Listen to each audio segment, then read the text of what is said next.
The Grand Hall of the World Economic Council headquarters in Geneva gleamed under crystalline chandeliers, its marble floors reflecting the concerned faces of hundreds of global leaders.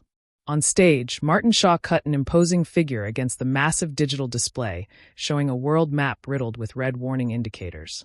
Rising sea levels, temperature anomalies, and catastrophic weather events. Distinguished colleagues, Shaw began, his voice carrying the weight of assumed authority. We stand at the precipice of humanity's greatest crisis. Behind him, footage of wildfires and flooding played in a carefully choreographed sequence. The data is undeniable.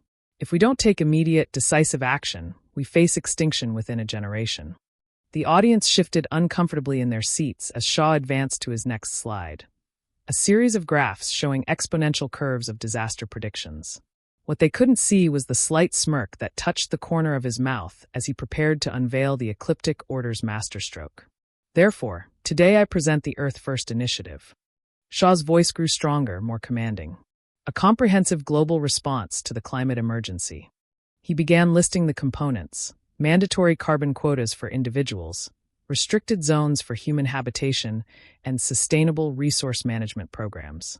In the front row, Philip Bates nodded approvingly while Barry Link made notes on his tablet. They knew what was coming. They had helped design it. We must act now, Shaw continued, his voice rising with practiced emotion. The science demands immediate implementation of personal carbon allowances. Every citizen must be monitored, their consumption tracked, their compliance ensured. He paused for effect. For the greater good. The presentation continued for another hour, laying out a framework of control disguised as environmental protection. Climate risk, insurance mandates, property restrictions, and agricultural reforms. Each proposal was cushioned in layers of environmental justification, supported by carefully manufactured data. As the public session concluded, Shaw retreated to a secure conference room deep within the building. Here, away from the cameras and earnest environmentalists, the real meeting began. Marcus Hawthorne sat at the head of a polished obsidian table, surrounded by 12 of the most powerful members of the ecliptic order. Masterful performance, Martin, Hawthorne said, his cold eyes gleaming. They're practically begging us to save them from themselves.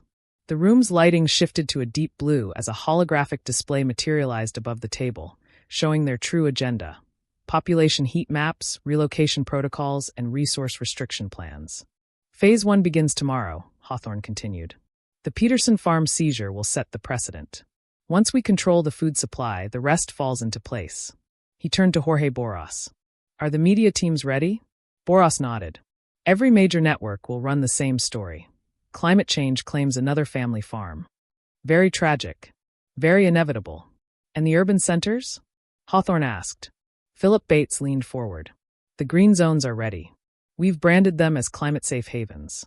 The infrastructure for total surveillance is in place, disguised as environmental monitoring systems. Perfect. Hawthorne's fingers traced the edge of the table. And the weather modification systems? Operational in key locations, Barry Link reported. We can trigger flooding or drought as needed. Each disaster will reinforce the narrative and drive more people into our controlled zones. Shaw returned to the holographic display, zooming in on major population centers. The beauty of this plan is its totality. By the time they realize what's happening, the infrastructure of control will be complete. They'll trade their freedom for the illusion of security, their privacy for the promise of protection. Hawthorne stood, his shadow stretching across the room. The time for subtlety is over. We've spent decades seeding the climate crisis narrative. Now we harvest the fear we've cultivated. He looked around the table. Any concerns? Georgia's shrub cleared her throat. There's some resistance in the heartland. Farmers organizing, talking about rights. Then we'll accelerate the timeline, Hawthorne decided. Double the insurance premiums. Triple the property taxes. Break them faster than they can organize. As the meeting concluded, Shaw remained behind with Hawthorne. There is one other thing, Shaw said quietly. Nolan Husk's research team has been asking questions about our weather modification patents. Hawthorne's expression darkened. Handle it. We're too close to let one billionaire idealist derail everything. In the gathering darkness outside, storm clouds began to gather over Geneva, right on schedule, exactly where the ecliptic order had programmed them to appear. Tom Peterson stood in his kitchen, staring at the letter he'd read a dozen times already. Outside, the Nebraska sunrise painted his family's cornfields gold, fields that had been in the Peterson name for 4 generations. Until now. Dad would have known what to do, he muttered, running a calloused hand through his graying hair. The green legacy tax notice lay before him, and 50% tax on inherited agricultural land, due immediately. The government claimed it was necessary to ensure sustainable land management and climate resilience. His wife Anna entered quietly, placing a hand on his shoulder. The bank called again. Tom nodded slowly. Even with record yields this year, there's no way we can pay it. Not with the new carbon taxes on our equipment and the fertilizer restrictions. The sound of their daughter Katie's footsteps on the stairs made them both straighten up, trying to hide their worry. At 16, she was already showing the same love for farming that had defined the Peterson family for generations. "Morning," Katie said, then stopped short at the sight of their faces. "They're not really going to take it, are they?" Before either parent could answer, a convoy of black SUVs appeared on their long driveway. Through the window, they watched men in suits emerge, led by a woman carrying a briefcase emblazoned with the logo of AgriCorp International. "Mr. Peterson?" The woman's smile didn't reach her eyes as Tom met them at the door. "I'm Jennifer Walsh from AgriCorp. We're here about your property's climate impact assessment." Tom's hands clenched. "We've already implemented all the required environmental measures. Our carbon footprint is well below." "I'm afraid that's not enough," Walsh interrupted smoothly. "New regulations require industrial-scale efficiency measures that individual farmers simply can't achieve. However, AgriCorp is prepared to make an offer on your land." As she spoke, Katie slipped away unnoticed. In her father's office, she quickly accessed his computer. Her father might trust these people, but she'd been doing her own research. While the adults talked in the kitchen, she dug through recent emails, looking for anything suspicious. Then she found it, in a cached email recovered from her grandfather's old account. Correspondence between AgriCorp and an organization called the Ecliptic Order, laying out a systematic plan to acquire family farms across the Midwest. The timestamp, 3 years before the green legacy tax was even proposed. Katie's hands shook as she forwarded the email to herself, then to the secure address she'd gotten from that mysterious streamer, Mac Gould, who'd been warning about exactly this kind of thing. Back in the kitchen, Walsh was laying out papers. "You should know that if you decline our offer, the EPA has authorized us to seize the land under the Climate Emergency Powers Act. The compensation would be significantly less favorable." "This is our home," Anna protested. "We've improved this land, protected it." "Your methods are obsolete," Walsh cut in. "Climate change requires industrial-scale solutions. Personal attachment to land is a luxury we can no longer afford." A notification pinged on Walsh's phone. Her expression flickered for just a moment as she read something. "Excuse me," she said, stepping outside to make a call. Katie returned, trying to keep her face neutral despite her racing heart. Through the window, they could see Walsh speaking urgently into her phone, gesturing angrily. When Walsh returned, her practiced smile had an edge. "Mr. Peterson, I should inform you that attempting to leak confidential corporate documents is a federal offense under the new climate security laws." Tom looked confused, but Katie stepped forward. "Funny how AgriCorp knew about these climate laws before they were even drafted. Almost like you helped write them." Walsh's smile vanished. "I'd be very careful about making accusations, young lady. Climate denialism is now classified as domestic terrorism." She turned to Tom. "You have 24 hours to accept our offer. After that, we'll let the EPA handle it." As the black SUVs pulled away, Katie hugged her father. "Dad, there's something you need to see. This isn't about climate change. It never was." Tom looked at his daughter, then at the fields beyond. Fields that had weathered dust bowls, droughts, and depressions, but might not survive this new threat. "Show me everything." In her office, Walsh made a call. "Sir, we have a problem. The Peterson girl found something." Yes, I understand. I'll activate Protocol 10 to 50 immediately." Storm clouds began gathering over Nebraska, right where the weather modification systems had programmed them to appear. The Peterson farm's final harvest would be lost to natural causes, right on schedule. Carol Adams stood on her balcony in the Hollywood Hills, watching ash fall like gray snow across Los Angeles. The sky had turned an apocalyptic orange-red, and the roar of the approaching inferno drowned out even the helicopters circling overhead.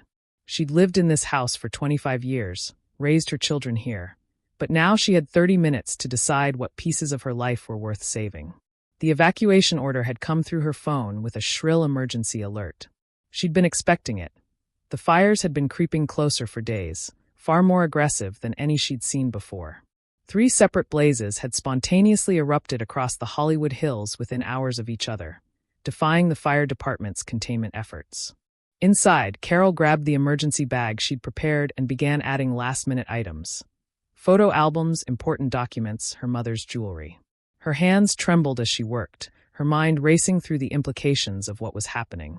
The insurance company had dropped her coverage 3 months ago, claiming elevated environmental risks had made her property uninsurable. The new premiums they'd quoted were more than her mortgage, triple what she'd been paying before. Her phone buzzed again. A text from her neighbor Helen. "Did you see the Whitestone holding offers? They're buying properties in evacuation zones at 40% market value. Cash deals closing in 48 hours. Carol's stomach churned. She'd seen the emails from Whitestone, had even looked up the company. They'd appeared seemingly overnight, buying up disaster-struck properties across California. Always swooping in right before or during evacuations, always with the same message. Sell now or risk losing everything. Through the window, she could see the flames cresting the ridge less than a mile away. The wind was picking up, carrying burning debris that sparked new fires wherever it landed. This wasn't normal. Even in California's worst fire seasons, she'd never seen anything spread this fast or burn this hot. Her phone buzzed again, another message from Helen. Taking the offer. Better than nothing. Meeting their rep at the evacuation center. Coming with. Carol looked around her home one last time. The life she'd built here was worth more than 40% of market value. But as she watched embers rain down on her drought-stricken yard, she realized she might not have a choice. The property values in this area would never recover, and without insurance, rebuilding wasn't an option. As she loaded her car, a sleek black SUV rolled slowly down the street. Through the tinted windows, she caught a glimpse of a man in an expensive suit, tablet in hand, presumably logging addresses. Whitestone's representative, no doubt, circling like a vulture as people fled for their lives. When Carol finally pulled out of her driveway, she noticed something odd through her rearview mirror. Near the ridge where the fire had first appeared, she spotted what looked like the remnants of road flares and some kind of mechanical device. Before she could process what she was seeing, a wall of smoke obscured the view. The evacuation center was a mass of confusion and fear. Hundreds of shell-shocked residents clustered around tables where Whitestone representatives processed paperwork with mechanical efficiency. As Carol approached one of the tables, she overheard a conversation that made her blood run cold. "Sir," a desperate man was saying to the Whitestone rep, "how did you have these contracts ready so quickly? The fire only started 6 hours ago." The representative smiled smoothly. Whitestone Holdings simply believes in being prepared for any eventuality. "Now, shall we proceed with your paperwork?" Carol clutched her property documents tighter, her mind racing. She'd heard rumors about deliberate fires being set to drive people out of certain areas, but she'd dismissed them as conspiracy theories. Now, standing in line to potentially sell her land for a fraction of its worth, she wasn't so sure. Her phone buzzed one final time. An email from Whitestone Holding, the subject line reading, "Time-sensitive offer, green zone relocation package included."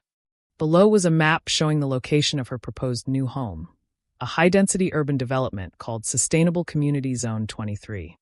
As the smoke continued to darken the sky outside, Carol Adams faced the choice that thousands of others would soon confront. Take the offer and submit to their plans, or risk losing everything by fighting back against an enemy she was only beginning to understand.